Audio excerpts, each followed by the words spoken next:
Hi everyone, this is Farida Salim, and I'm here from Circle of Care again once more with this week's revision kicks. And as I had said in my last talk, that this week we'll be starting a whole section on how to be better and more conscious parents, um, and not makes us silly little mistakes that we tend to do at times. And so we are starting with parenting illusions because sometimes there are things that we assume we are doing right, but there is always a better way to do something, right? I think so the first and most important mistake that we do in all sorts of relationship is that we assume that we know how it works just because we're in the situation. So just because I am a parent and I have given birth to kids, I know how to be a parent, right? Or just because I have entered into a marriage relationship, I know how this works, how a marriage works, or just because I'm married to someone, or just because a child of mine is married to someone, so I know how to welcome a new member in my family. So these are the usual mistakes that we make. It's an illusion to us. So first of all, tell yourself, just because I am a parent, that does not mean I know everything about parenting. And and we oftentimes do realize that regarding some physical aspects of our child. So we know, oh, now I'm going to have a baby, so I need to know how many times the child might poop, what the child might eat, or how to do weaning, or this training or that training. A lot of time it has to be with the physical side of the raising a child, the sleep routines and eating patterns and growth and developmental milestones and those kinds of things. And we do a lot of research on that, and that's a good thing. But sometimes we tend to overlook a very, and I think much more important side of being with an individual who's just born, and that's the emotional side. And I don't think a lot of us realize that, as much as the physical side, the health of a child is important, the emotional well-being of the child and the parent is also important. And so sometimes we I see parents, I've worked with so many parents who have this agenda. They want to train their child today in all possible ways, especially to be emotionally mature. And those are the parents you'll see are overly apologetic about their child's behavior. They are easily embarrassed by people looking at them if their child is throwing a tantrum, or a teenager misbehaving. Um, so the first thing I need to know is tell myself that it's an illusion that I can train my child to be emotionally mature as soon as today. And guess what? There has been research. When does a person actually reach emotional maturity? Well, there can be debate around what's emotional maturity and how, I mean, is the researched age the right age, or does everyone around that age becomes automatically emotionally mature? I don't think so. But women tend to be emotionally mature usually between the ages of 30 and 35, 32 being the number, and men can take up to the age of 43 to be emotionally mature. So what this tells me is most of the people, when they have kids, they themselves are not emotionally mature. They themselves don't really know how to manage themselves emotionally. So please give your kids some time. They still have a lot of time till they get to that age, okay?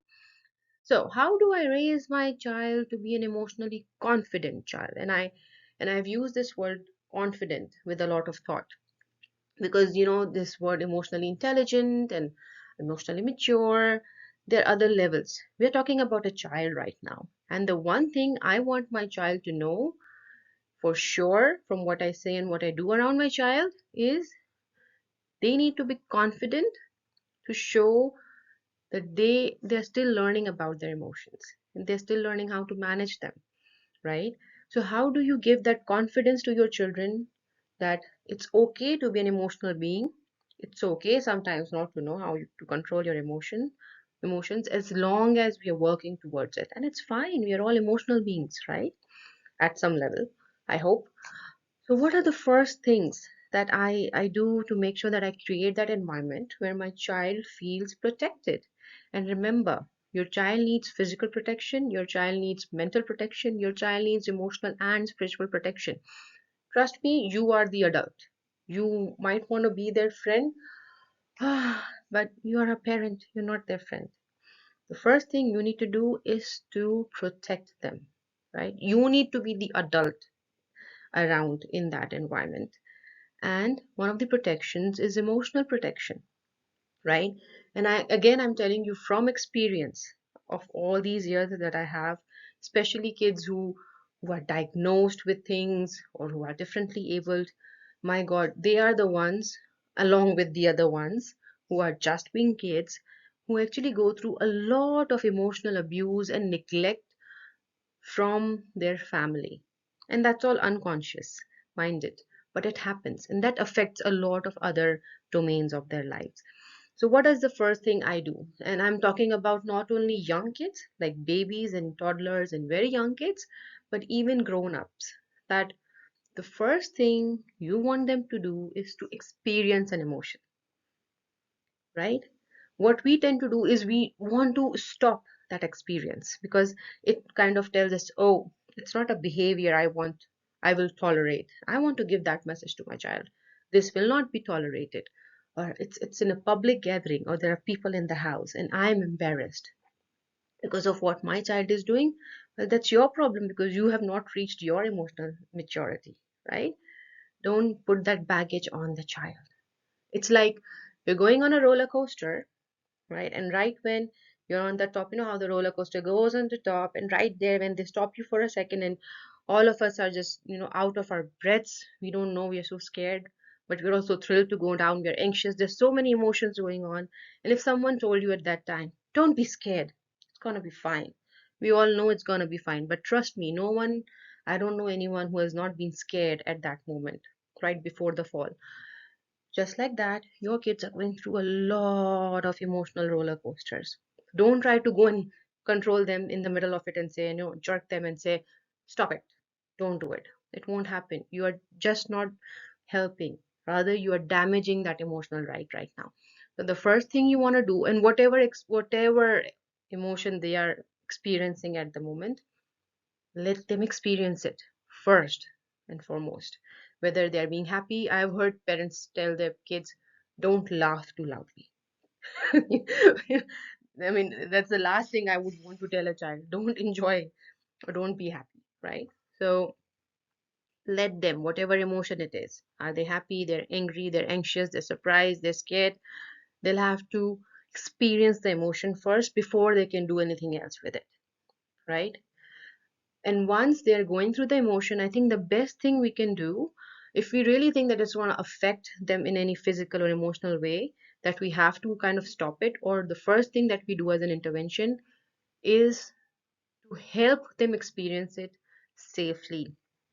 So if you think your child is throwing a tantrum, he's having a meltdown, he's shouting, he's angry, he's scared, I think the first thing in all those things I would do is go and hug my child, right? Or try and first read the body language of the child, or be part of that emotion. If they're upset, you might want to be upset with them. If they're happy, you might want to be happy with them. Just be a child with them in that moment.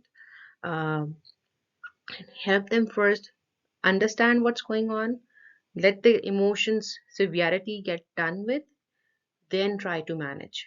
And again, by managing, I'm not saying try to stop it, right?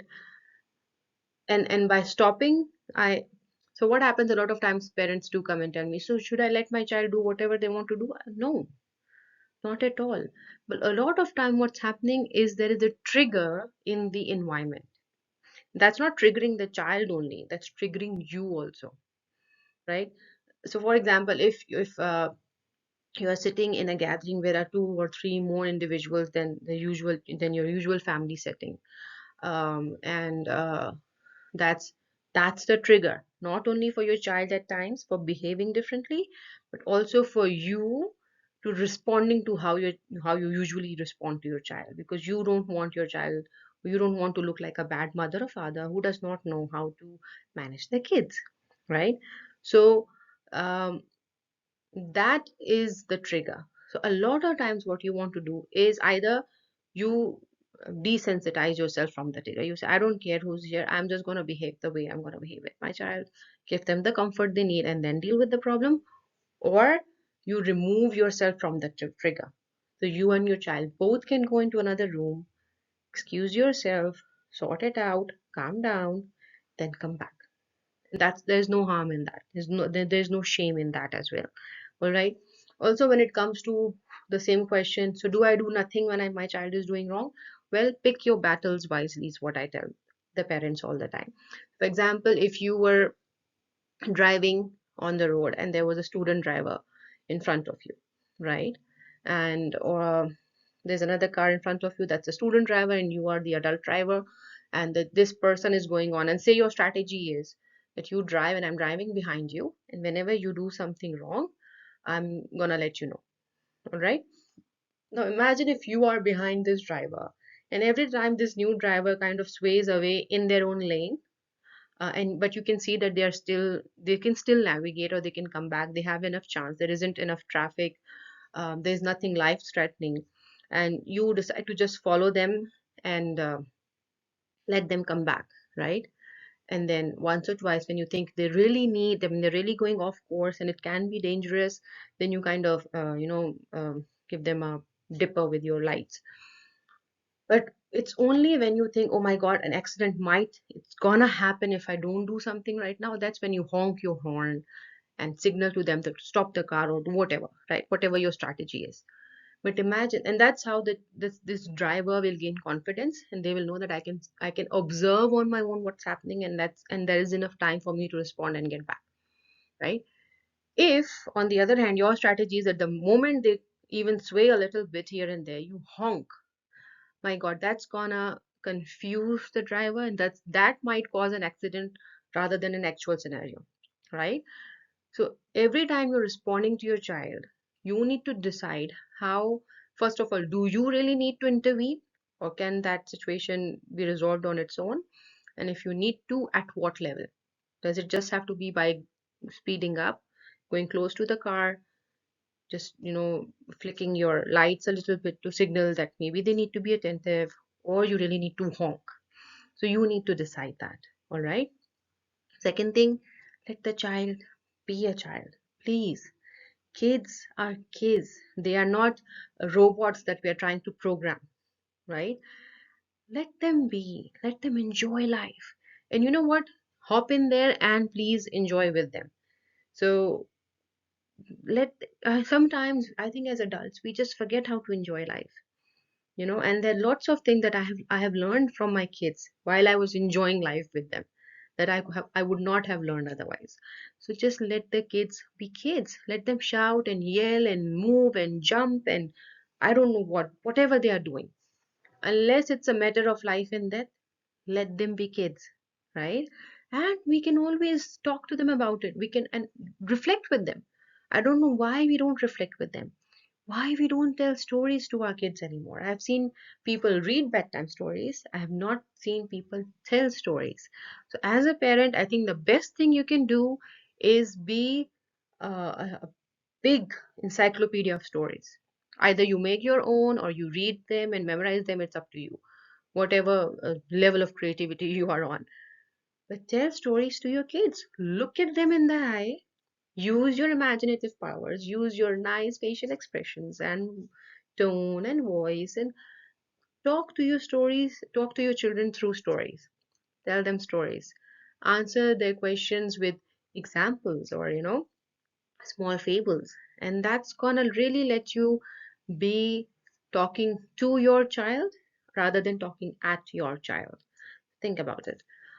Then don't be over apologetic for your child's behavior. Trust me, if there is an adult in your circle who is judging you by your child's behavior, especially if your child is under 10, then I don't think you owe any explanation to anyone, right? Every parent knows that all kids are different, all kids are kids, and if they still wish to judge others, then it's their problem, not yours, right? You be the adult in your child's life, protect them, and they should know that while my mom or dad is around, I can do whatever I want, even if that's crossing a line a little bit. I know my mom's or my dad that's gonna let me know, right? But I don't need to worry about what others think about me because that's my parents' problem. My problem is that I know in my circle I'm doing what's my agreed upon goals. Um, there is a culture in every house.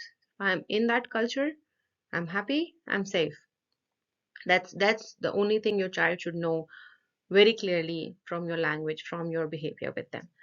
So don't be over apologetic for your child's behavior, right? If someone has a problem, well, they can have their own kid and raise them the way they want, right? And last and the most important, and that's like a homework for you all, play and have fun with your child. Think about it. When was the last time you went in a puddle with your child and jumped without worrying about what mess is going to create and who's going to wash all that? When was the last time you played in the snow with your child? When was the last time when you sat and pretend play with your child and just laughed and yelled and giggled and rolled on the floor with them? When was the last time you were singing and dancing with your child? Do all that. Let them know that if there is anything they want to do, they can do it with their parents. That's the message they should know. So, this is all for today. So, enjoy and have fun with your kids until next week when we are going to talk about part two of our parenting illusions. And something, again, we try to do a lot, um, the kids, which I think that can be done differently or at a different stage in their life. And we're going to talk about what messaging does that give to our kids. So enjoy and have a nice week. Bye bye.